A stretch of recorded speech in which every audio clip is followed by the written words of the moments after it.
Diego Maradona. Diego Maradona, Argentina's 1986 World Cup hero and Ballon d'Or winner, spirals into chaos after retirement. His long history with cocaine abuse becomes public in the early 1990s, culminating in multiple overdoses and a near-fatal collapse in 2004. As his health declines, so does his public behavior. He's filmed slurring through interviews, collapsing on talk shows, and visibly intoxicated in stadium boxes. In 2015, a disturbing video surfaces appearing to show Maradona striking his partner, triggering widespread outrage. Though never convicted, the clip leads to international backlash and renewed scrutiny of his volatile lifestyle. 3 years later, at the 2018 World Cup, FIFA bans him from formal appearances after he flashes both middle fingers to the crowd during Argentina's last-minute win over Nigeria. Maradona's political choices also alienate many. He openly praises Hugo Chavez, Fidel Castro, and Nicolas Maduro, calling them friends of the people, while critics denounce the human rights records of those regimes. The off-field collapse of football's greatest talent sets a dark tone for what comes next. Michel Platini. Michel Platini, once Europe's most elegant midfielder and a three-time Ballon d'Or winner, reinvents himself as a powerful football executive. He becomes UEFA president in 2007 and quickly rises as a frontrunner to succeed Sepp Blatter at FIFA. But his off-field ambitions unravel in 2015 when Swiss authorities reveal he accepted a €2 million disloyal payment from FIFA without a written contract. The fallout is immediate. FIFA's ethics committee bans Platini from all football activity for 8 years, later reduced to 4, but the damage is done. The payment, linked to work allegedly performed a decade earlier, raises red flags about corruption and conflicts of interest during his UEFA tenure. Platini insists the money was for consulting, but investigators disagree. In 2019, French police arrest him in connection with the controversial awarding of the 2022 World Cup to Qatar. Though released without charges, the scandal derails his political comeback. Platini blames FIFA insiders for orchestrating his downfall, yet his fall from grace signals how power can twist even football's most gifted minds. Romário. Romário, Brazil's iconic striker and 1994 World Cup Golden Ball winner, transitions from the penalty box to politics with shocking ease. Elected senator for Rio de Janeiro in 2014, he campaigns on anti-corruption promises, leveraging his football fame and outsider persona. But within years, the narrative shifts dramatically. In 2016, federal prosecutors indict him for tax evasion, citing suspicious financial records and undeclared assets. Investigations link Romário to embezzlement of campaign funds, including shell companies and hidden accounts.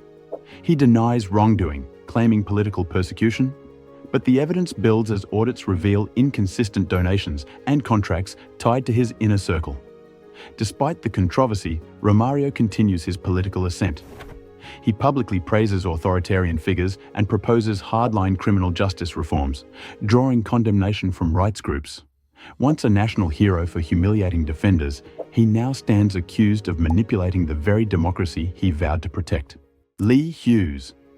Lee Hughes, once a prolific Premier League striker with 86 goals for West Brom and Coventry, sees his post-retirement years consumed by criminal convictions.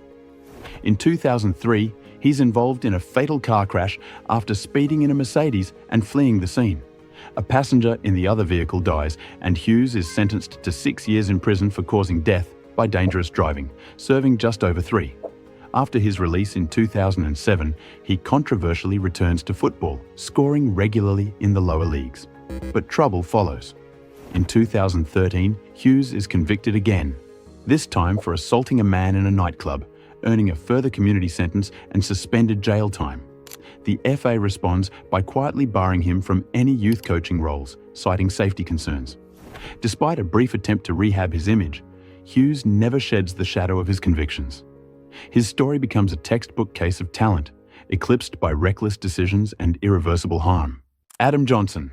Adam Johnson, once one of England's brightest wingers with 12 caps and a £10 million move to Manchester City, spirals into disgrace just a few years after his prime. In 2016, he is convicted of misconduct involving a 15-year-old girl, a revelation that shocks fans and severely damages his career. He's sentenced to 6 years in prison, with prosecutors detailing how he used his fame to groom and manipulate the victim. Johnson serves half his sentence and is released in 2019, but the backlash doesn't stop. His victim faces renewed online harassment, prompting calls for greater protection of survivors in high-profile abuse cases. The Professional Footballers Association confirms he is permanently banned from any return to top-level football. Clubs distance themselves, sponsors vanish, and Johnson becomes a cautionary tale of a meteoric rise followed by a complete ethical collapse. The scandal leaves a permanent scar on England's football legacy. Paul Gascoigne. Paul Gascoigne, once England's most electrifying playmaker with 57 caps and unforgettable goals in Euro '96, unravels into chaos after retirement. His battles with addiction and mental illness play out in public, leading to multiple arrests for assault, stalking, and harassment. In 2008, he's sectioned under the UK's Mental Health Act, signalling the deepening of a personal crisis that mirrors the collapse of a national icon. In the years that follow, Gascoigne is repeatedly spotted intoxicated in public, often photographed stumbling outside pubs or appearing disoriented at charity appearances. He's banned from official England events on multiple occasions for disruptive behaviour, including slurring speeches or arriving visibly under the influence. Though some fans still view him with sympathy, authorities treat him as a persistent legal and safety concern. Gascoigne's fall from grace becomes one of the darkest post-retirement spirals in English football history. Ronaldinho. In 2020, Ronaldinho, once the FIFA World Player of the Year and a World Cup winner with Brazil, makes global headlines for all the wrong reasons. He and his brother are arrested in Paraguay for entering the country using fake passports, despite both holding valid Brazilian documentation. The scandal is bizarre and quickly snowballs into an international media frenzy. Authorities detain Ronaldinho for 171 days, split between prison and house arrest. While confined, he plays in a prison futsal tournament, reportedly scoring 5 goals in a single match and winning a piglet as a prize. Even behind bars, his touch doesn't vanish. Despite his celebrity status, the legal process plays out fully, and Ronaldinho walks away with a criminal record. The surreal arrest tarnishes a glittering legacy and turns the beloved magician into a cautionary tale. Samuel Eto'o. In 2022, Samuel Eto'o, Cameroon's all-time top scorer and a 4-time African Footballer of the Year, is convicted of tax fraud in Spain. He pleads guilty to hiding €3.8 million in image rights income during his time at Barcelona, accepting a suspended prison sentence and hefty fine. His post-retirement reputation begins to crack under legal pressure. That same year, fresh controversy erupts back home. As president of the Cameroon Football Federation, Eto'o is secretly recorded discussing match manipulation, reportedly saying, "We'll rig everything." The leaked tape, which surfaces online, sparks an outcry across African football and draws international media attention. Eto'o denies wrongdoing, but critics demand his resignation. FIFA takes no formal action, but the damage is done, turning one of Africa's most decorated players into a symbol of corruption. George Weah. After retiring with a Ballon d'Or, a UEFA Golden Boot, and 193 career goals, George Weah becomes president of Liberia in 2018, making history as the first former FIFA World Player of the Year to lead a nation. But his political legacy quickly draws sharp criticism. During his first term, reports emerge accusing Weah's administration of embezzling millions in public funds, including over $25 million allegedly siphoned from the central bank. Opposition groups and civil society leaders organize mass protests demanding transparency and reform. Instead, Weah deploys the Liberian military to quell demonstrations, citing national security. Protesters are tear-gassed, detained, and, in some cases, injured during the crackdowns. Human rights organizations raise alarms, accusing his government of suppressing free speech. Weah denies the corruption allegations and blames external manipulation. But the public unrest continues. The same player once idolized for breaking barriers now faces accusations of authoritarian rule. Thierry Henry. In 2022, Thierry Henry, France's record scorer and World Cup winner, faces an unexpected scandal far from the pitch. French financial regulators launch an investigation into suspected insider trading involving a Paris-based tech firm in which Henry reportedly held undisclosed shares. The firm's stock drops over 15% the week the allegations surface, triggering a formal probe by the AMF, France's financial watchdog. Henry denies all wrongdoing, stating his investment activity was fully transparent. His legal team maintains he had no access to privileged information when making trades. But media outlets report that several high-profile investors, including Henry, sold shares just days before the company announced disappointing earnings and major layoffs. As the probe drags on, Henry's reputation as a polished ambassador for the game takes a hit. The case remains open, leaving his future in football punditry and business under a cloud of suspicion. Robinho. In 2017, former Brazil and Real Madrid forward Robinho is convicted by an Italian court for participating in the gang rape of a 22-year-old Albanian woman. The assault occurs in 2013 while Robinho is playing for AC Milan. Despite his absence from the trial, the court sentences him to 9 years in prison. A ruling later upheld on appeal in 2020 and finalized by Italy's Supreme Court in 2022. Robinho maintains his innocence throughout the legal battle, but wiretaps and testimony corroborate the charges.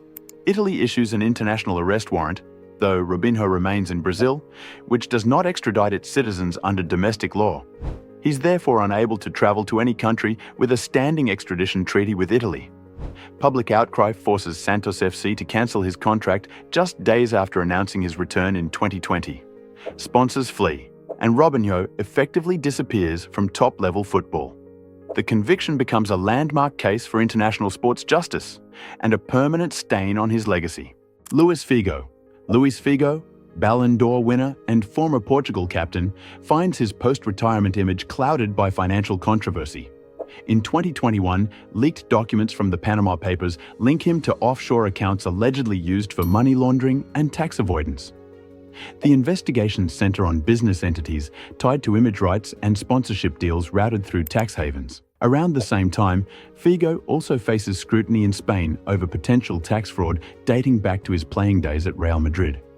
He denies any wrongdoing and insists all of his financial activity complies with local regulations.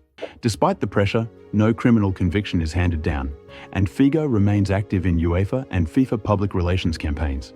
His reputation as a corporate ambassador takes a hit, particularly in Portugal, where trust in football elites is already waning. The lack of formal charges shields him legally, but not in the court of public opinion. Patrick Kluivert, once a Champions League winner and Netherlands' third all-time top scorer, steps into controversy soon after retirement. In 2017, Dutch media report his name connected to an illegal betting ring, allegedly involving debts and match-related wages. Although he avoids formal charges, the revelation casts a shadow over his coaching and ambassadorial work.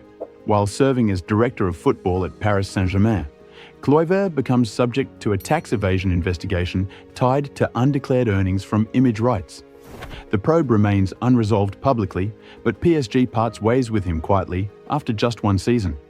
He then returns to the Netherlands, where Ajax assigns him to youth development roles, only for criticism to follow. Parents and former players allege poor oversight and mismanagement at the academies under his direction, including unclear coaching paths and broken promises. Ajax distances him from major duties in 2021, citing brand impact concerns. The fall from golden boy to boardroom liability plays out in slow motion. Tony Adams, the legendary Arsenal captain with 4 league titles and 66 England caps, retires in 2002 and almost immediately confronts his long-documented struggle with alcohol. Despite entering recovery during the final years of his playing career, Adams receives multiple drunk driving convictions post-retirement, one of which results in a brief prison sentence. He publicly admits that his addiction problems persist beyond football, with relapses in 2005 and again in 2010. These episodes occur even as he builds a second career as a recovery advocate. In 2000, he founds the Sporting Chance Clinic, a rehab center specifically designed for athletes battling substance abuse. Adams' paradox becomes part of his public persona, a man trying to save others while barely holding himself together. He remains involved in public health advocacy, but the repeated setbacks tarnish his once unbreakable image. His story blends triumph and contradiction, setting up a final case even more unsettling. Jean-Pierre Papin, The 1991 Ballon d'Or winner and former Marseille striker builds a post-retirement brand on coaching, consulting, and youth development. But behind the scenes, a series of lawsuits begin to stack up. In the mid-2000s teens, several clients accused Papin of financial misconduct linked to a failed youth academy and consulting business. The complaints cite misleading contracts, unpaid refunds, and undelivered training programs. One investor sues for over €200,000 in damages, claiming Papin used his football fame to attract backers without following through. French media outlets begin questioning his business acumen, with op-eds labeling the ventures as empty pitches. Though he avoids criminal charges, the scandal dims the luster of a once-beloved figure in French football. His fall from grace closes a pattern that runs throughout this list. Heroes on the field, haunted legacies off it.